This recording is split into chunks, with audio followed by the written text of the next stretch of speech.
Hello again.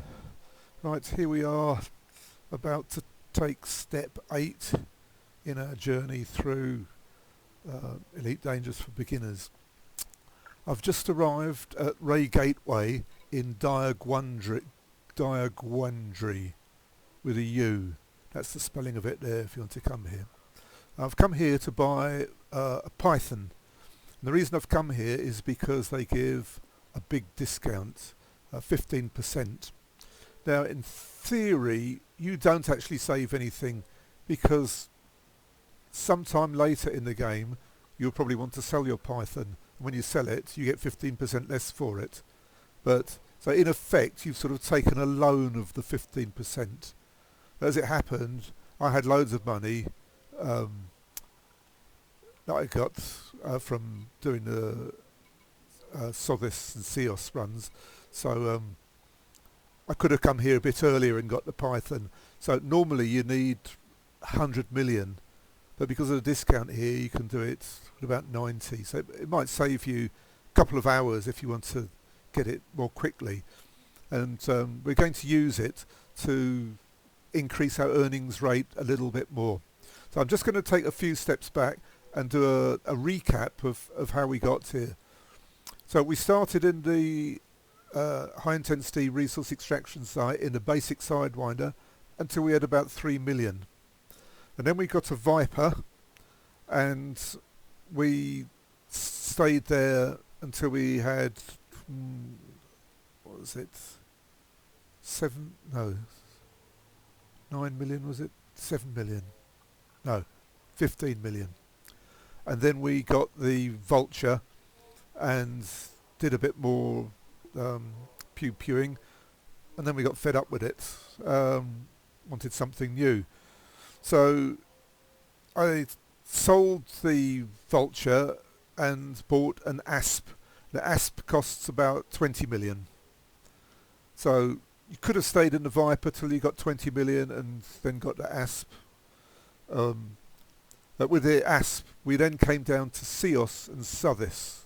Now, there was another alternative you could have done. When you got your 3 million with the basic Sidewinder, you could have jumped in a Cobra then and gone straight down to Sothis and Seos. But it's probably a bit early. You didn't really have a chance to do the combat at that point. It's good grounding, doing that combat in the res in a Viper and a Vulture. It teaches you quite a bit about how to handle yourself. That's going to come in handy later. So you could have come down to Seos in the Cobra, done the data runs in that and ranked up, got enough money to then go back and get your Asp and carry on. Each trip in the Asp from the bubble to Seos and back again earned us about 20 million. Which was about 10 million an hour. So to get our 100 million for the Python, that's about 10 hours work. So 5 runs. Okay, right. So here we are now. I've got my 100 million. In fact, I had 158 million nearly, and so I've bought my Python, and the Python is really good. It's an all-round ship. You can do anything in it. So you don't have to follow my guide anymore. You can go and do what you want.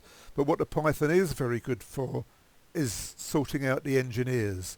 Now, at the moment, I'm not on Horizon. So what I'm going to do is a couple more Seos runs and then get maybe another 50 million. So I've got 100 million in the bank. And then I'm going to switch to Horizons and do the engineers. Now, all along the way, we are actually preparing for the engineers.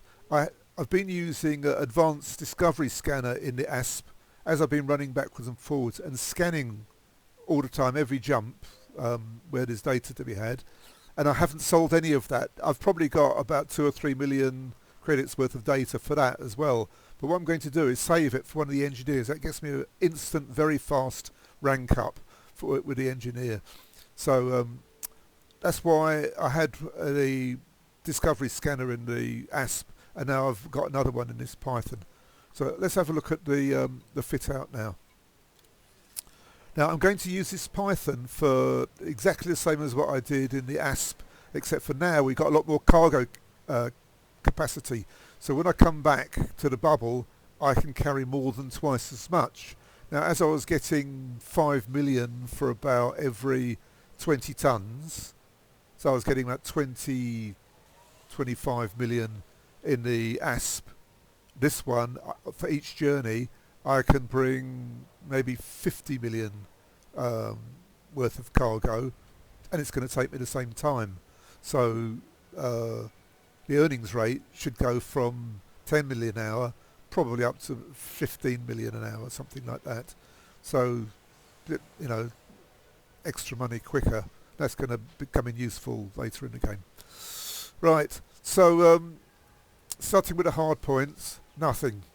Because I'm still doing these, it's hauling basically, carrying data and goods. There's no point in fitting any weapons. Now, I could fit it out with weapons and go and show off in the resource extraction site what a powerful ship it is. But the problem is what happens is the ships that come after you and the behaviour of them changes now, so that they start to match you. So you don't really have that much advantage. So if you want to go and do battle in a Python, you need to fit it out for battle, proper battle, just like you did in the Viper. So if you haven't got a top grade one, you're going to struggle when it comes to combat. So I can't remember what a full grade one, I think it's about 150 million for the full combat ready one. Might be even, no, I think it's closer to 200 million now that I think about it. So we could, use our next 100 million for that. There's all sorts of things you can do. Right. So basically, I'm going to be running away all the time every time I get interdicted, just like I did in the ASP. So utility mounts, more or less the same as the ASP. Couple of shield boosters, chaff launcher, and this time point defence, because we're a little bit slower than the ASP, and we're in danger of getting hit by a missile. So that point defence at the back always helps. Core internals, so we need enough power for running everything we've got. I think a 6A would have been ideal, but I didn't have one here, so I got a 6D, which is nearly the same, nearly the same weight, nearly the same power. Best thrusters you can get, because we're going to do running away, and the Python's not that fast, so we need as much speed as possible. 5A frame shift drive, because we need to jump as far as possible. Then as light as possible, everything that we can, so lightweight, life support, power distributor, lightweight. More 7A would have been useful for getting more boosts to run more, but we've got to be mindful of our jump range all the time, so that's why I've gone down to 7D for that. I think that'll be adequate. Lightweight sensors, standard fuel tank, and optional internals. Well, similar to the ASP, nothing to give it any more strength. So cargo, 5A shield generator. Again, 6A would have been safer, but 5 means more cargo. We could have done 4, don't know, but a bit worried because the Python is a bit slow and you're going to get hit from behind a few times when you're interdicted, so that extra shield generator I think would be useful. A good fuel scoop, 5A, because you're going to be scooping a lot on these long journeys. More cargo racks. Auxiliary fuel tank, just that extra 8 tons, as you've probably found out in the ASP, always helps on those long runs.